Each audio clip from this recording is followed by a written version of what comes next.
3-1, so I thought I'd just record myself while doing this key for this worksheet here. I'm going to probably record a bunch of these for today.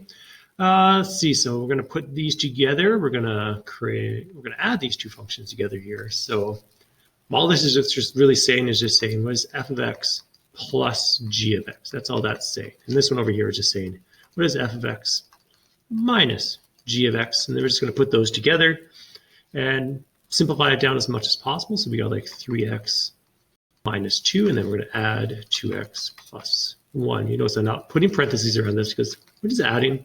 You don't need to. And then we're going to get 5x minus 1 for that one. That's not too bad. This one, because you got the minus sign in there, you do have to watch out. So when you go 3x minus 2 minus 2x plus 1, you have to remember that you're minusing both those two pieces there.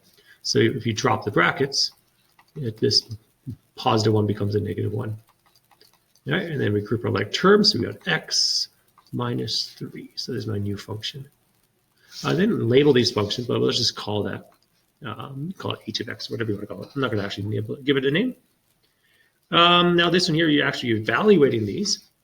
So remember that when you evaluate these, you're just evaluating each independently, and then you're just adding the y values of the outputs. So I'm going to evaluate those two and make the same thing over here. I'm going to evaluate the subtraction of these two functions. Yeah, so we're just going to add these y values or subtract the y values depending on what we get out of these two functions here. So we're going to put into f here. I'm going to put a negative 4 into f and put a negative 4 into g. Sorry, I'm going to put into both of those.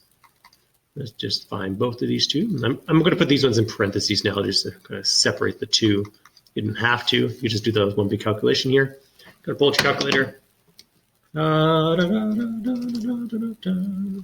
So this first set of brackets here with a negative 4 in it ends up being, well,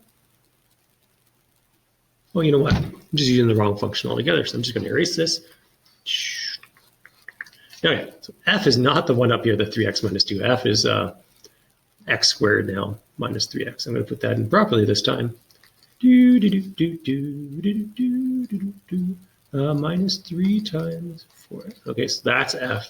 Then we're going to add that with g, which is the absolute value of 2 times negative 4. Okay. So negative 4 squared is 16, positive 16, and I'm going to add 12 because negative 3 times negative 4. So I get 28 for the set of first brackets here. And then I got the absolute values. Remember what the absolute value does? That just takes whatever, if it's negative, turns it positive. And if it's positive, just leave it positive. So 4 times 2 is 8. So I'm just going to add 8 here. And I'm going to get a final answer of 36 for that one. Okay, here we're minusing the 2.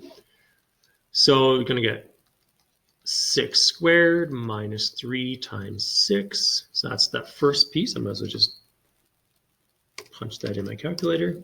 So we get 18 this time.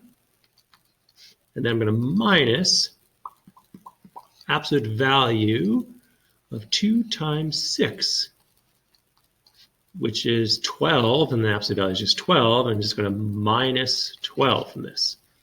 Because the minus is on the outside of the absolute value, that stays there. So I'm minus 12. Now my mental math is a little bit off, so I'm just typing things in my calculator, and I get 6. Good. I'm just going to highlight those absolute values there. So when I print this off, people are like, oh, what are those? Those are absolute values. These are absolute values there. Okay. Here we're going to combine these two and then just look at the restrictions and see if there's any restrictions to these things as we combine them.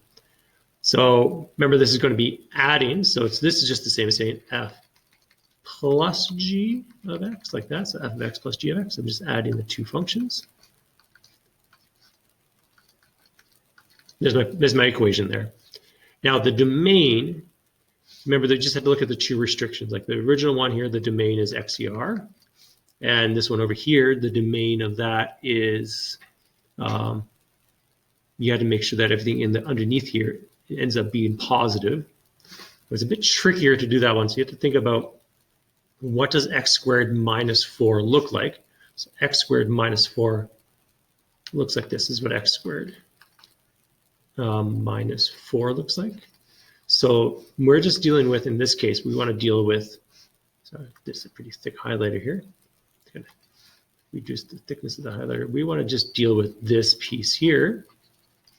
Actually, I'll change it to a different color.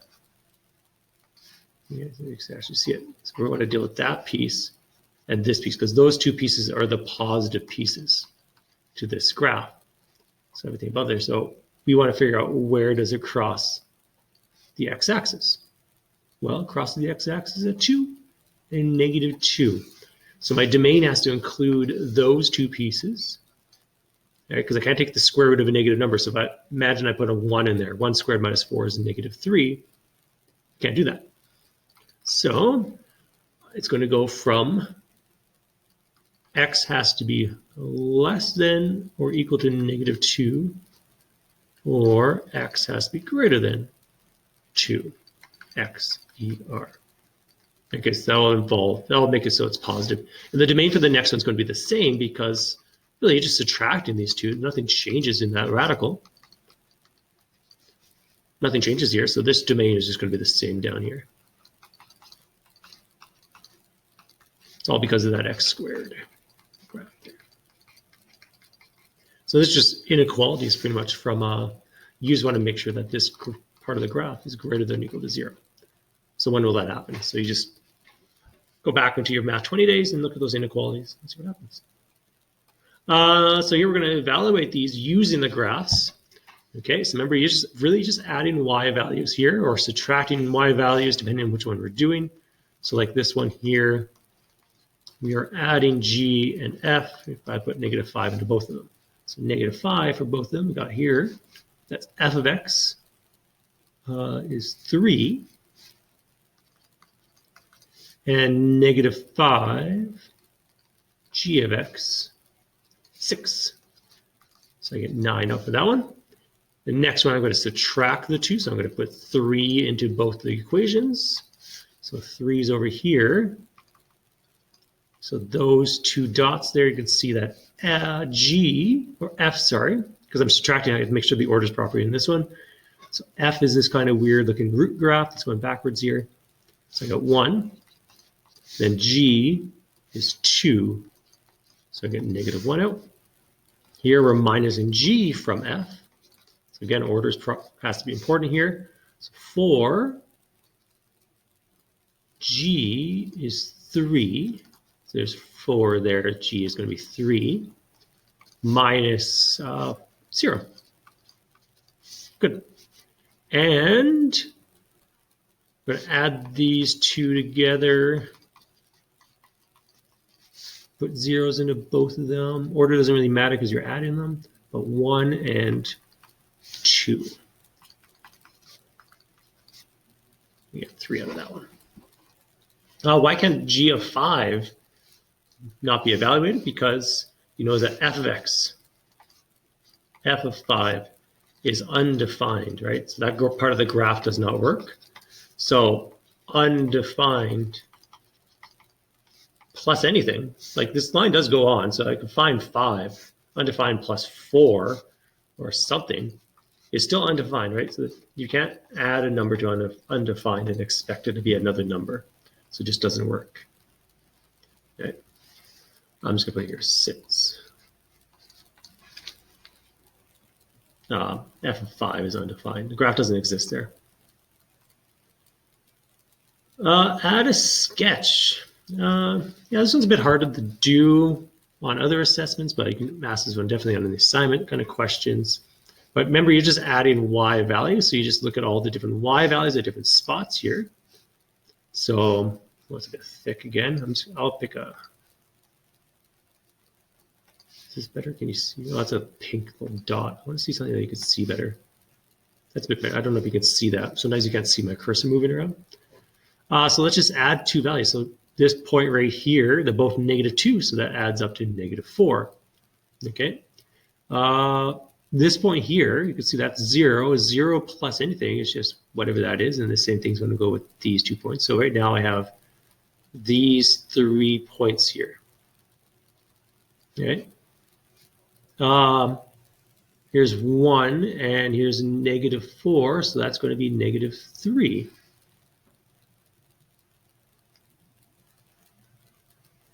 Yeah. I don't know why I'm thinking about that one so much here. -3, and then let's try this one. We at the end here, so we got 2, 4, and then we got -6, so that's going to be -2, somewhere right about there. Maybe add in these two values here. I don't know why this is looking so weird. I'm just going to redo that one. So -2 plus -2, because I'm adding these, it's -4. Okay.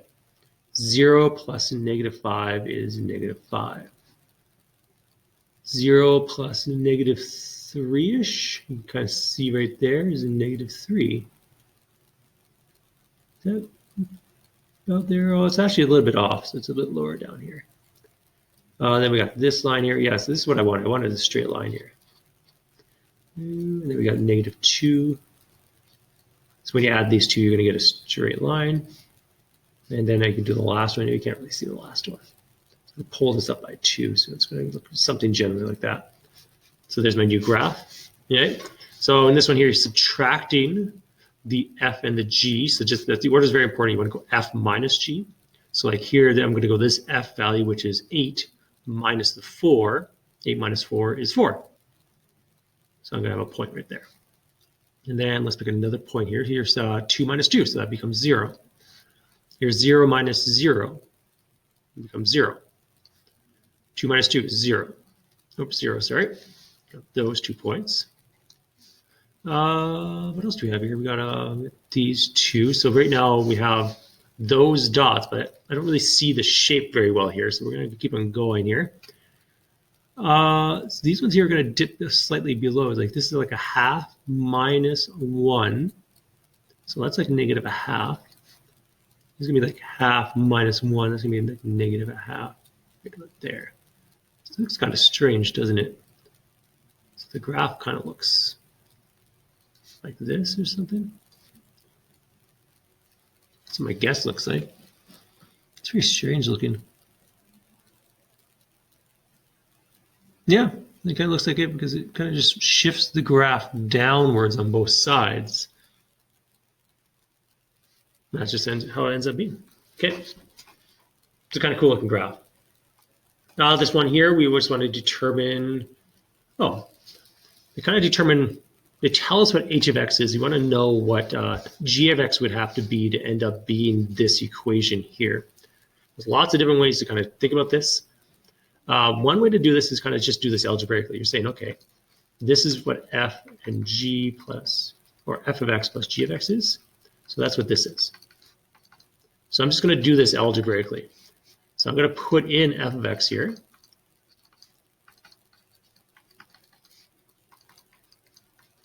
And then I'm just going to rearrange it for g of x. I'm just going to solve for g of x and get that by itself. So I'm going to minus over the 4x there, get -6x, and minus, or add over the 7. So that's what g of x looks like there.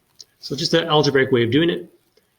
You just say that 4 minus x is equal to 4x minus 7 plus g of x. And just rearrange for g of x. So g of x in this one here is going to be 11 minus 5x. Okay, and the last one here